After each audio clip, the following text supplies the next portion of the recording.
আসসালামু আলাইকুম। প্রাথমিক শিক্ষক নিয়োগ পরীক্ষা 2022 গণিতের সাজেশন পাটিগণিত ও জ্যামিতি অংশ আজকে আলোচনা করব এবং যারা বীজগণিতের অংশ দেখতে চান তারা আগের ভিডিওটি দেখবেন।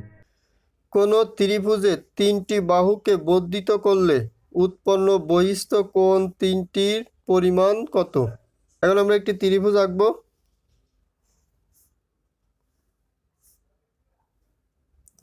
ত্রিভুজের তিনটা বাহু বর্ধিত করা হলো।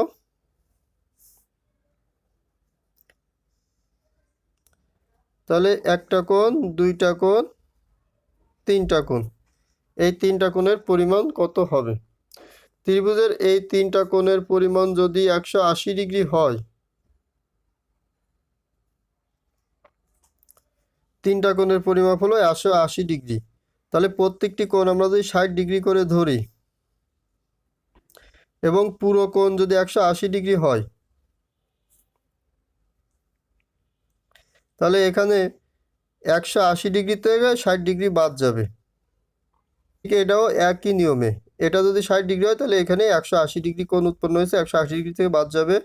এটাও এখানে এটা 60 ডিগ্রি হলে এটা 180 ডিগ্রি থেকে এখানে 60 ডিগ্রি বাদ যাবে।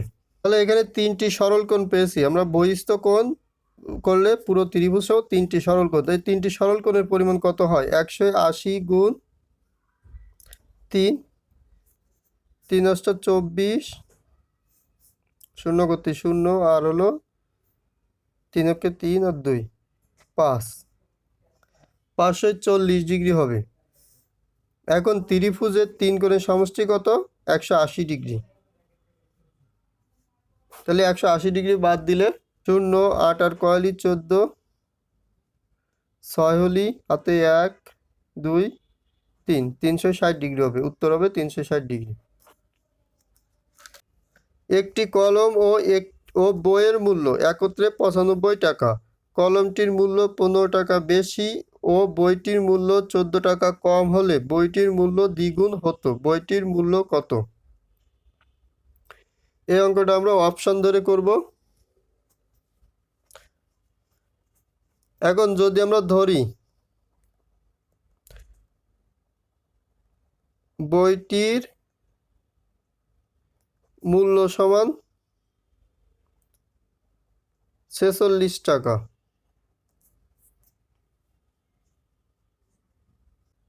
এখানে বইটির মূল্য যেহেতু চাইছে, তাহলে আমরা বইটির মূল্য যদি 46 টাকা হয়, তাহলে এখানে বই ও কলমের মূল্য 95 টাকা দেওয়া আছে। তাহলে 95 টাকা থেকে আমরা যদি 46 টাকা বাদ দিই, তাহলে কলমের মূল্য পাওয়া যাবে। সমান হবে, কলমের দাম হবে 49 টাকা। এবং এখন এটি হলো বইয়ের মূল্য, এটি হলো কলমের মূল্য। ফেলাই দেবো। কলমটির মূল্য 14 টাকা বেশি হলে তাহলে 49 + 15 সমান 64 টাকা।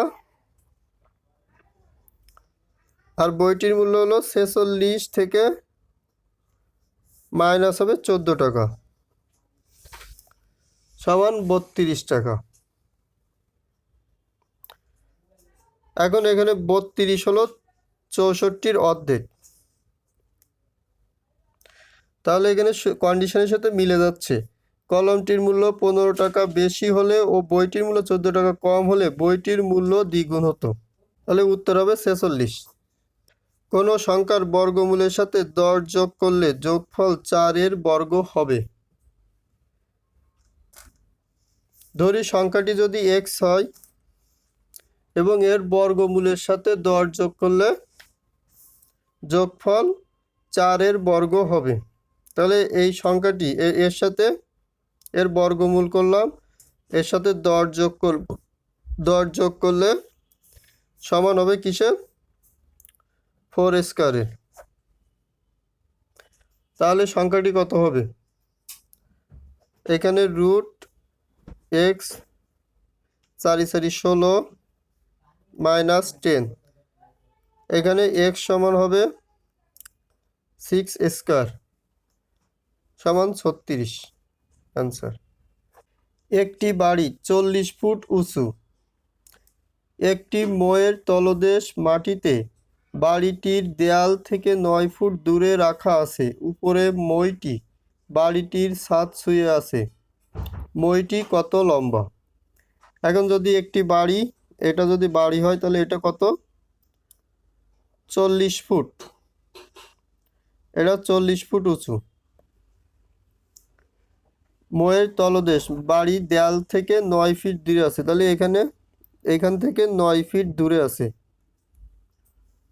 এবং এখান থেকে একটি মই আছে। এই মইটা হলো একদম ছাদে লাগানো আছে। এটার দূরত্ব কত?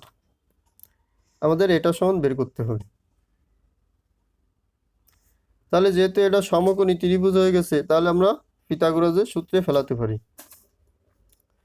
এটা যদি আমরা এক্স ধরি তাহলে এক্স স্কয়ার সমান লিখতে পারি 40 স্কয়ার প্লাস 9 স্কয়ার। এখন এটা হিসাব করি, 4 4 1600 প্লাস 81। অতএব এক্স সমান হবে 1681। অতএব এক্স সমান 4 এটা অ্যান্সার। অতএব এটার দৈর্ঘ্য হবে 41 ফুট। 2/3 এবং 1/5 ভাগ 1/9 সমান কত হবে? এটা আমরা লিখে 3 কে 3 আর 2 5, 5/3, তারপরে গুণ 1/5 গুণ 9/1। এখানে কাটাকাটি করলে 5 3 3 9, উত্তর হবে 3। 500 টাকায় 4 বছরের সুদ এবং 600 টাকায় 5 বছরের সুদ একত্রে 500 টাকা হলে সুদের হার কত? 500 টাকায় 4 বছরের সুদ এবং 600 টাকায় 5 বছরের সুদ একত্রে 500 টাকা হলে সুদের হার কত? এটা আমরা শর্টকাটে একটি নিয়মে করব। এখানে আমরা প্রথম হলো 500 গুণ 4, তাহলে এর মূলধন হবে কত? 2000 টাকা। আবার হলো 600 গুণ 5, তাহলে এখানে গুণ করলে কত হবে? 530, 3000 টাকা যোগ করলে হবে 5000 টাকা। এখন 5000 টাকা সুদ সমান কত হবে? 500 টাকা। অতএব শতকরা সুদ সমান, শতকরা সুদ সমান কি হবে? এখানে 500 গুণ 100 আর টোটাল মূলধন হলো 5000। 2 0 2 0 কাটা 0 0 কাটা 5 10 কে 50 সমান 10% উত্তর। প্রতিযোগিতামূলক পরীক্ষায় 60% পরীক্ষার্থী পাশ করেছে। যারা পাশ করেনি তাদের 15 জন বিদেশে চলে গেল এবং 45 জন ব্যবসা শুরু করলো। কতজন পরীক্ষার্থী পরীক্ষায় অংশগ্রহণ করেছে? এখানে পাশ করছে 60%, তাহলে ফেল করছে 100 মাইনাস 60 সমান 40%। যেহেতু 40% ফেল করছে, 40% ফেল করা স্টুডেন্টের সংখ্যা কত? 40% ফেল করা ছাত্রছাত্রী সমান কত হবে? 15 জন বিদেশ গেছে, 45 জন ব্যবসা সমান 60 জন।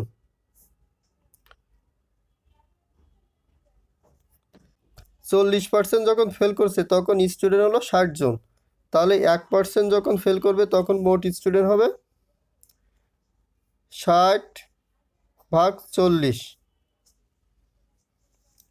আর যখন 100% স্টুডেন্ট ফেল করবে তখন মোট স্টুডেন্ট হবে এখানে 100 গুণ 0 0 কাটা 4 4 25 100, 6 25 কত হবে? 6 25 হবে 150 জন। এটা জাস্ট উল্টাভাবে করা হয়েছে, পাস না ধরে ফেলের অংশ দিয়ে মোট স্টুডেন্ট। অতএব ওইখানে মোট পরীক্ষার্থী অংশগ্রহণ করেছিল 150 জন, এটাই আনসার। একটি বাঁশের 1/4 অংশ কাদায় এবং 3/5 অংশ পানি এবং অবশিষ্ট 3 মিটার পানির উপরে আছে, বাসটির দৈর্ঘ্য কত? এখানে এত অংশ কাদা এবং এত অংশ আছে পানিতে, তাহলে আমরা পানি ও কাদার অংশ বের করব। এই অংশ বের করব 1/4 প্লাস 3/5, এটা যোগ করলে হবে 20/17 অংশ। এত অংশ কাদা এবং পানিতে আছে, অবশিষ্ট 3 মিটার পানির উপরে আছে, বাসটির দৈর্ঘ্য কত? তাহলে আমরা যদি সম্পূর্ণ বাসটি সমান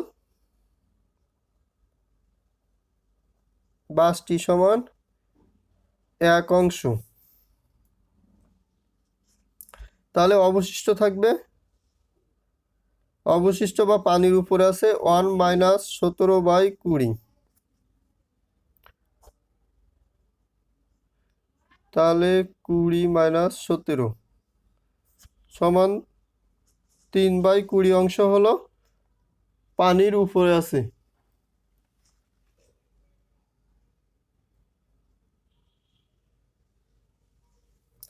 আর এখানে আমরা এখন লিখতে পারি যে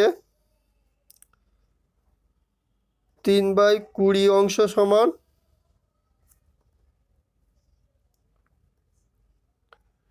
3 মিটার, যেহেতু দৈর্ঘ্য দেওয়া আছে অবশিষ্ট অংশ। অতএব সম্পূর্ণ বা 1 অংশ সমান কত লিখতে পারি? এখানে 3 × 20/3, 3 3 কাটা সমান 20 মিটার। উত্তর 20 মিটার হবে, এটাই আনসার।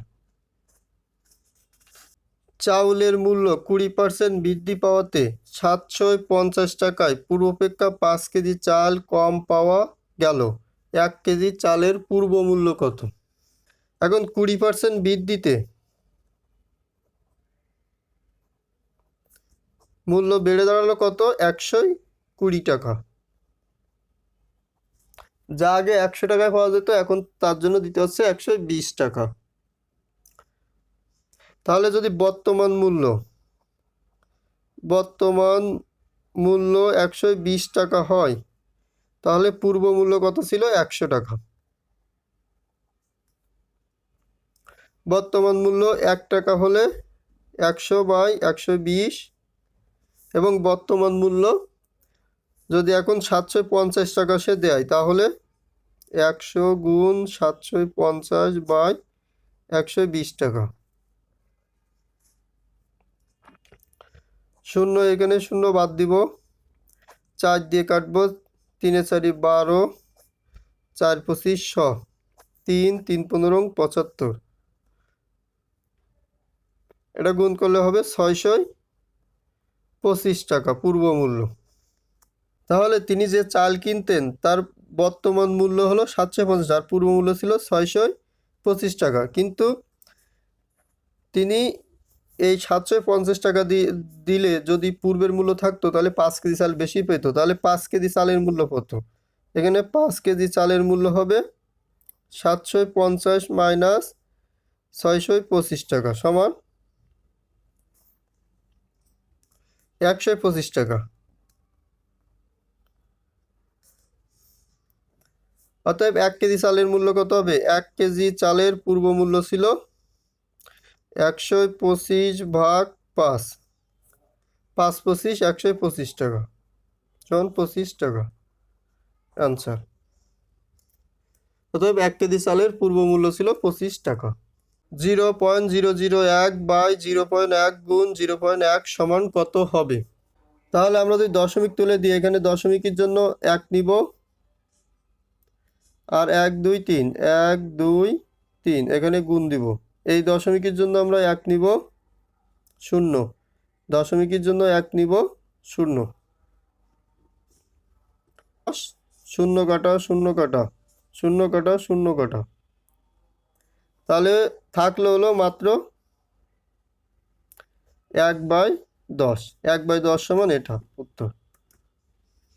যে পরিমাণ খাদ্যে 200 জন লোকের 20 সপ্তাহ চলে, ওই পরিমাণ খাদ্যে কতজন লোকের 8 সপ্তাহ চলবে? এখানে 8 সপ্তাহ চলবে, কতজন লোক চেয়েছে, তাহলে 20 সপ্তাহ চলে 200 জন লোকের, 1 সপ্তাহ চলবে 200 গুণ 20, আরো বেশি লোকের। যদি 8 সপ্তাহ চালাতে চাই তাহলে কি হবে? আরো কম হবে, এখানে নিচে 8 আসবে। তাহলে আমরা 4 দিয়ে 4 দুগুণে 8, 4 5 20, 2 100 সমান গুণ করে হবে 500 জন। অর্থাৎ 500 জনের চলবে, এটা অ্যান্সার। অনেকে এটা ঐকিক নিয়মে ভুল করে, কারণ 20 সপ্তাহে চলে 200 জনের, যদি ওটা এক সপ্তাহ চলে তাহলে আরো বেশি জনের লোকের চলবে, আরো বেশি জন খাইতে হবে, তা নাহলে এ হবে না। সেই ক্ষেত্রে কি করতে হবে? গুণ করতে হবে। এখানে ঐকিক নিয়মে যদি কেউ ভাগ দিয়ে দেয় তাহলে অঙ্কটা ভুল হয়ে যাবে। টাকায় 5টি মার্বেল বিক্রয় করায় 12% ক্ষতি হয়, 10% লাভ করতে হলে টাকায় কয়টি বিক্রয় করতে হবে? আমরা তাহলে 12% ক্ষতিতে বিক্রয় মূল্য কত? 12% ক্ষতিতে বিক্রয় মূল্য সমান কত হবে? 12% ক্ষতিতে বিক্রয় মূল্য সমান 88 টাকা। আবার বলতে 10% লাভে বিক্রয় মূল্য সমান 110 টাকা হবে। এখন বলতে 10% লাভ করতে হলে টাকায় কয়টি মার্বেল বিক্রয় করতে হবে? তাহলে আমরা লিখতে পারি যে পূর্ব মূল্য 88 টাকা হলে বিক্রয় মূল্য হবে কত? 110 টাকা। কারণ তিনি 12% ক্ষতিতে যদি বিক্রয় করে তাহলে তার বিক্রয় মূল্য হবে 88 টাকা, আর যদি 10% লাভে বিক্রয় করতে চায় তাহলে সেটার বিক্রয় মূল্য হবে 110 টাকা। তাহলে 88 টাকা যদি পূর্ব মূল্য হয় আর লাভে যদি বিক্রি করতে হয় তাহলে বর্তমান মূল্য রাখতে হবে 110 টাকা।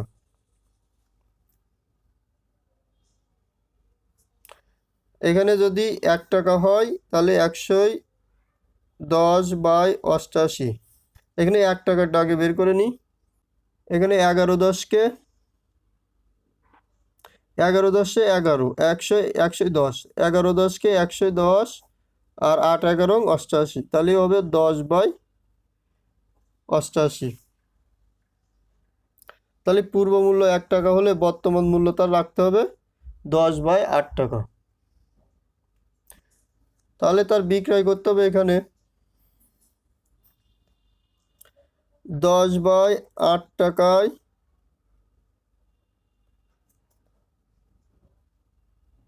বিক্রি করতে হবে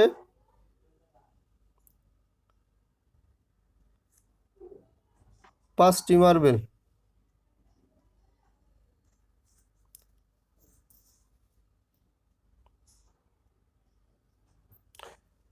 অতএব 1 টাকায় বিক্রি করতে হবে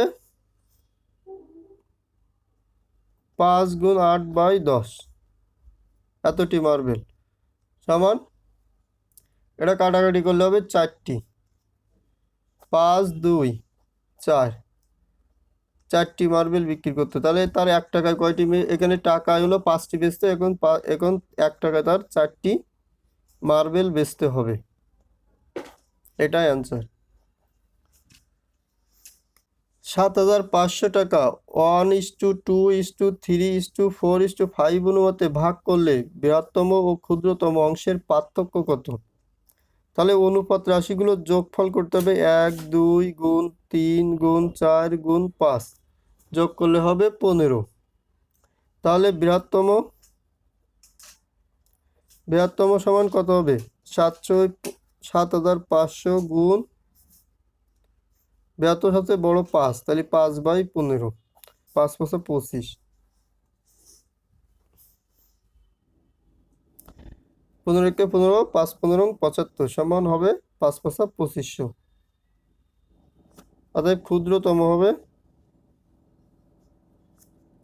7500 গুণ সব থেকে ছোট হলো 1, তাহলে 1/15, মানে 500 সমান হবে 500। অতএব এদের পার্থক্য হলো 2000 টাকা। এটাই অ্যান্সার। 100 জন শিক্ষার্থী পরিসংখ্যানের গড় নম্বর 70, এদের মধ্যে 60 জন ছাত্রীর গড় নম্বর 75 হলে ছাত্রদের গড় নম্বর কত? 100 জন শিক্ষার্থীর গড় নম্বর কত? 100 জন শিক্ষার্থীর গড় নম্বর হলো 70, তাহলে এদের সমষ্টি কত? 100 গুণ সমষ্টি হবে হলো 7000 নম্বর। 60 জন ছাত্রীর গড় নম্বর হলো 75, তাহলে এদের সমষ্টি হবে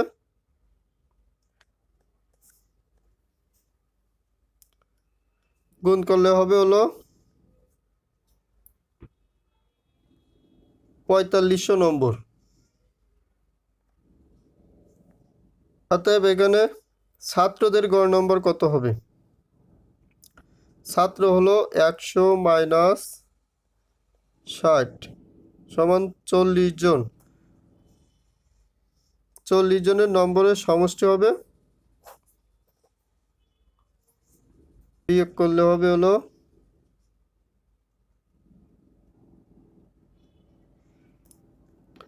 2500 নম্বর। অতএব 40 জনের গড় নম্বর, 40 জনের গড় নম্বর সমান এখানে ভাগ হবে 40। 2500 থেকে 40 শূন্য শূন্য কাটা, এখানে ভাগ করলে হবে 62.5। এটা অ্যান্সার। সর্বমোট কত সংখ্যক গাছ হলে একটি বাগানে 7, 14, 21, 35 ও 42 সারিতে গাছ লাগালে একটিও কম বা বেশি হবে না? এখানে এদের লসাগু করতে হবে, তাহলে 7, 14, 21, 35, 42।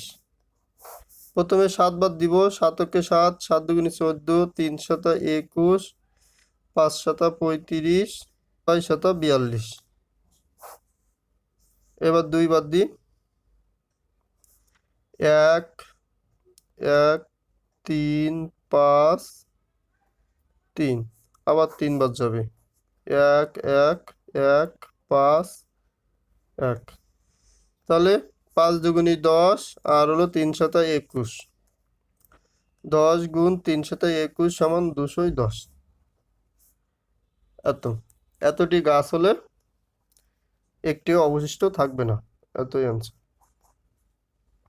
এই ছিল আমাদের আজকের ভিডিও। আশা করি ভিডিওটি আপনাদের ভালো লেগেছে। যদি ভালো লাগে তাহলে অবশ্যই একটি লাইক দিবেন এবং কমেন্ট করে জানাবেন কেমন লাগলো। আমাদের চ্যানেলটি অবশ্যই সাবস্ক্রাইব করবেন এবং পরবর্তী গণিতের আপডেট পেতে বেল আইকনটি প্রেস করবেন। ধন্যবাদ। সবাই সুস্থ থাকুন এবং ভালো থাকুন।